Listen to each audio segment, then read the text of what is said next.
Baik, bismillahirrahmanirrahim. Assalamualaikum warahmatullahi wabarakatuh. Alhamdulillah, mohon maaf kami mengupdate beberapa hal dan nanti juga ada 2 agenda yang kami lakukan di Polda Metro Jaya sehubungan dengan ditingkatkannya penyidikan ini dengan status ada tersangka begitu. Yang pertama, kami mohon maaf karena saat Pak Roy, Pak Rismon pulang dari pemeriksaan dan tidak tahan, kami belum sempat mengupdate konferensi pers saat itu.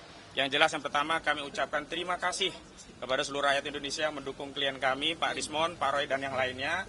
Juga kawan-kawan media karena telah mendukung amplifikasi perjuangan pendampingan Pak Roy untuk mengungkap membongkar ijazah palsu Saudara Joko Widodo dan Pak Rismon juga yang lainnya.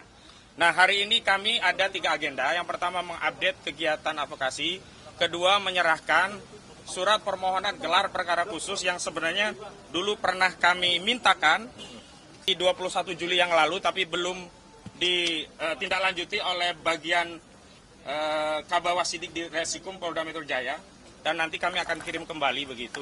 Namun yang pertama ingin kami tegaskan bahwa tim advokasi telah menetapkan sejumlah pihak yang kami beri kewenangan resmi untuk bertindak atas nama tim advokasi dan klien kami. Karena itu kami menghimbau untuk tidak mempercayai siapapun yang mengaku-ngaku bertindak untuk dan atas nama tim juga kasus ini yang berusaha membangun narasi perdamaian dengan siapapun, termasuk ke lembaga manapun. Karena sekali lagi tidak ada perdamaian dengan kepalsuan, tidak ada perdamaian dengan kebohongan, tidak ada kepalsuan dengan ketidakjujuran. Sekali lagi tidak ada kompromi antara al-haq dan al-batil. Sehingga kami tegaskan kepada seluruh rakyat Indonesia, Pak Rismon, Pak Roy, dan yang lainnya tetap membersamai aspirasi seluruh rakyat Indonesia yang ingin membuka kasus ini sampai tuntas ke akar-akarnya. Jadi kalau ada pihak-pihak yang mengaku punya kepentingan, punya kapasitas atau mengaku juru bicara atau apapun, termasuk kemarin kami komplain Saudara Faisal Assegaf yang tiba-tiba bicara tentang perdamaian, juga Prof. Jimli Asidiki yang bicara tentang mediasi karena ini kasus pidana, bukan kasus perdata. Kemarin waktu saat kasus perdata Saudara Joko Widodo berulang kali di mediasi justru tidak pernah hadir. Hari ini di kasus pidana yang Saudara Joko Widodo sendiri melaporkan, maka Saudara Joko Widodo harus masuk ke pengadilan. Jadi jangan kemudian membangun narasi untuk mediasi di kasus pidana. Dan kepada tim reformasi Polri, khususnya Komisi Reformasi Polri, semestinya fokus ngurusi institusi Polri. Baik mengawasi tentang kinerja, kebijakan, anggaran, SDM, institusional, bukan sibuk ngurusi ijazah Jokowi. Dan salah satu legasi institusi Polri yang perlu dikoreksi adalah gemar melakukan kriminalisasi. Dan karena kriminalisasi itulah hari ini klien kami Pak Roy Suryo dan kawan-kawan menjadi statusnya menjadi tersangka begitu. Jadi sekali lagi jangan lencengkan atau jatuhkan marwah institusi yang baru dibentuk oleh Pak Prabowo untuk mendamaikan ijazah palsu. Sekali ijazah itu diprotes oleh rakyat tidak boleh dihentikan di tengah jalan karena ini harus dituntaskan di era kita, tidak boleh kita wariskan kepada generasi selanjutnya. Yang kedua, terkait gelar perkara khusus, kami sudah mengirim gelar perkara khusus di bagian Wasidik di Polda Metro Jaya 21 Juli yang lalu.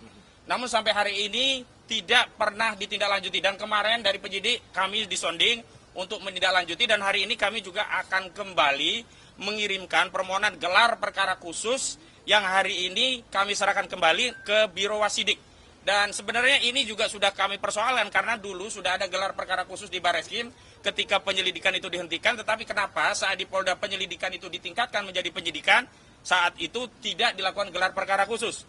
Dan dalam sebuah diskusi media bersama kuasa hukum Saudara Joko Widodo, Bung Firmanto Laksana di Kompas TV saat itu juga menyampaikan tidak perlu gelar perkara khusus lah di tingkat ini nanti kalau sudah penyidikan. Dan hari ini sudah penyidikan sehingga tidak ada alasan bagi institusi Polri, apalagi di tengah wacana ya perbaikan kinerja institusi Polri untuk tidak melakukan gelar perkara khusus sebagaimana sudah dilakukan oleh Mabes Polri pada Dumas yang dilakukan oleh TPUA.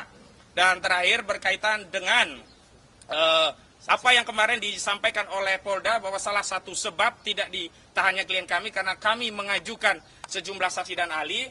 Hari ini kami akan mengirimkan surat secara resmi kepada Direktur Kriminal Umum Polda Metro Jaya tentang sejumlah nama ahli-ahli yang memang sudah kami siapkan, sudah berkomunikasi untuk bisa diperiksa di tingkat penyidikan agar ada kesetimbangan dari keterangan-keterangan ahli hanya yang sebelumnya hanya dari penyidik, kami harapkan juga bisa mempertimbangkan keterangan ahli dari kami. Setidaknya ada 4 ahli, 1 ahli bahasa, ya ahli bahasanya itu forensik, linguistik forensik, mohon maaf ya.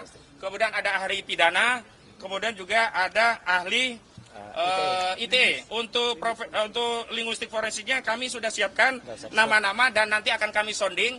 Dan kami sudah meminta agar pemanggilannya melalui kami dengan waktu yang cukup agar nanti kami juga bisa menghubungi ahli-ahli kami. Kenapa demikian?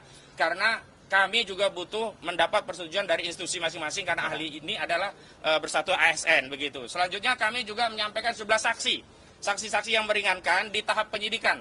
Terlepas kami juga nanti akan menghadirkan lagi di tingkat persidangan. Jadi di penyidikan dengan di persidangan kami bedakan. Di penyidikan kami setorkan ke pihak penyidik, di persidangan kami akan persiapkan tambahannya nanti di persidangan. Selanjutnya kami ingin tegaskan di kasus ini ya, peran yang membuat klien kami tidak ditahan adalah dukungan dan doa seluruh rakyat Indonesia. Jadi jangan percaya kalau ada pihak-pihak yang mengaku-ngaku merasa punya peran sehingga klien kami tidak ditahan. Apalagi mengaku-ngaku punya kapasitas untuk menyelesaikan persoalan ini dengan perdamaian-perdamaian. Ingat justru sejak awal Jokowi tidak pernah mau damai dan hari ini kalau kami mengambil perdamaian itu sama saja kami melakukan deklarasi pengkhianatan terhadap seluruh rakyat Indonesia dan itu tidak mungkin dilakukan terutama oleh Pak Roy dan Pak Rismon yang selama ini sudah meyakinkan kita 99% ijazah itu palsu, 11.000 triliun ijazah itu palsu dan seluruh rakyat sudah ikut meyakini keyakinan dari Pak Roy dan Pak Rismon. Karena itu mohon doa dukungannya. Kami akan tetap istiqomah konsisten untuk berjuang untuk membersihkan legasi bangsa Indonesia dari dugaan pernah dipimpin oleh seorang presiden berijazah palsu.